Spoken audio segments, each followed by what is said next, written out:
Halo guys, hari ini saya akan mereview film yang berjudul The Ultimate Life. Yang di sini adalah film drama dan romansa Amerika tahun 2013 yang disutradai oleh Michael London Jr. Dari skenario yang ditulis oleh Brian Bird and Lisa G. Shillingburg, yang pada gilirannya didasarkan pada novel yang terlaris oleh Jim Stovall. Oke, sebelum kita lanjut untuk membahas film The Ultimate Life, perkenalkan, nama saya Zainul Alwi. Saya dari Prodi Bahasa Inggris semester 3 di Universitas Nahdlatul Ulama Mataram. Ini adalah pengambilan nilai ujian akhir semester dari dosen kami tentang review film. Pada suatu hari, ada seorang pemuda bernama Jason Stephen yang sedang membawa es batu, dan kemudian di tengah jalan dia diejeki oleh seorang yang kaya raya. Dan setelah itu, Stephen pun menemukan sebuah koran. Di sana, di koran itu menceritakan ada seorang miskin, dia menjadi kaya raya, dan akhirnya dia punya keinginan untuk bisa seperti itu.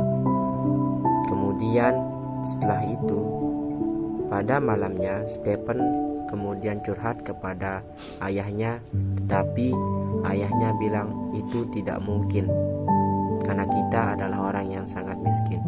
Dan akhirnya Stephen pun pergi ke kamar ibunya dan meminta izin kepada ibunya supaya diizinkan pergi ke kota untuk bekerja.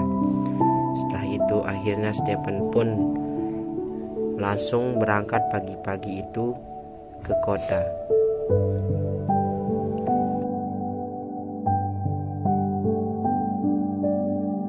Sesampainya Stephen di kota, Stephen melihat beberapa perkumpulan orang, dan di sana Stephen ikut untuk partisipasi dalam perkumpulan itu karena di sana ada pemilihan untuk lowongan pekerjaan, dan akhirnya Stephen pun diterima dan dipersilahkan untuk naik mobil untuk ikut bekerja.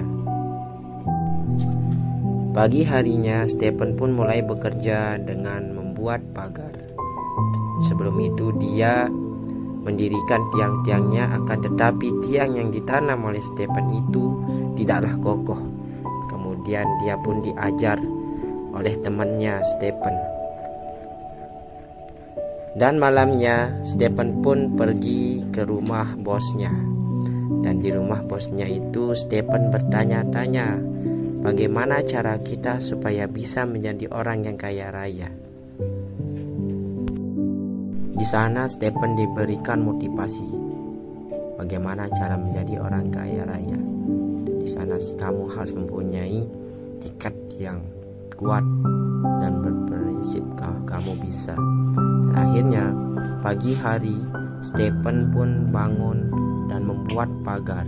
Kemudian pagar itu selesai dikerjakan oleh Stephen, dan akhirnya Stephen pun menerima gaji dari bosnya, dan gaji itu dia nikmati bersama keluarganya yang ada di desa. Stephen mengirimkan uang itu ke orang tuanya, dan akhirnya setelah itu Stephen pun bertemu orang yang miliarder di sebuah toko, dan di sana pun dia bertanya-tanya bagaimana cara kita menjadi orang yang kaya raya. Orang itu berkata, oh saya di sini punya tambang minyak yang sangat besar. Dan akhirnya Stephen pun ingin seperti itu. Kemudian setelah itu Stephen pun bertemu seorang gadis di jalan. Gadis itu bernama Hannah, dan kemudian dia berbincang, berkenalan, dan dia pun diajak ke pesta.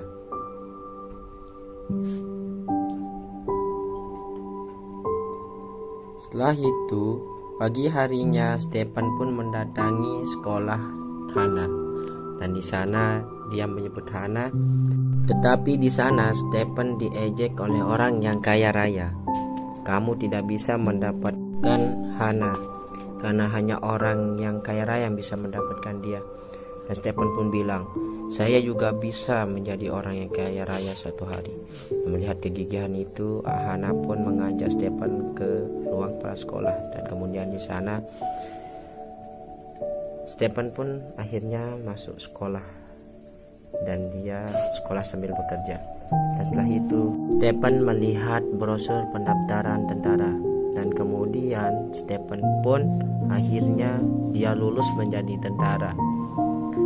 Dengan berjalannya waktu, Stephen menjadi tentara sudah 10 tahun, dan akhirnya dia pun menikah bersama Hana.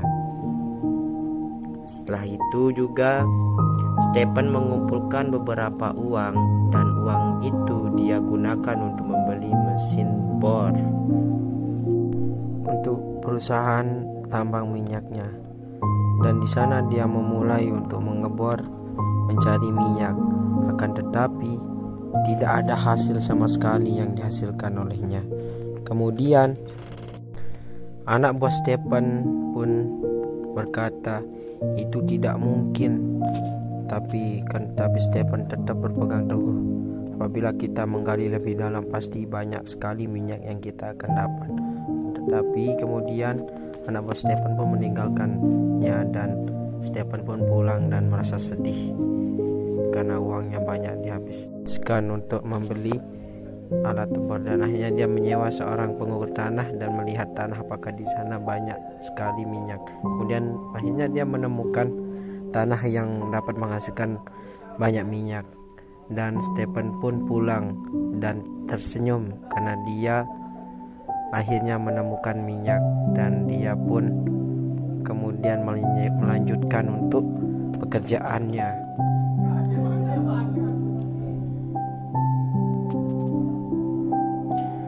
Setelah itu kemudian Stephen pun memiliki banyak minyak dia hasilkan dari tanah itu. Akan tetapi yang mempunyai tanah kemudian membatalkan kontrak yang sebelumnya. Dia pun menaikkan harga minyak, dan setelah itu Stephen kemudian memanggil pengacara untuk menangani masalah yang tadi.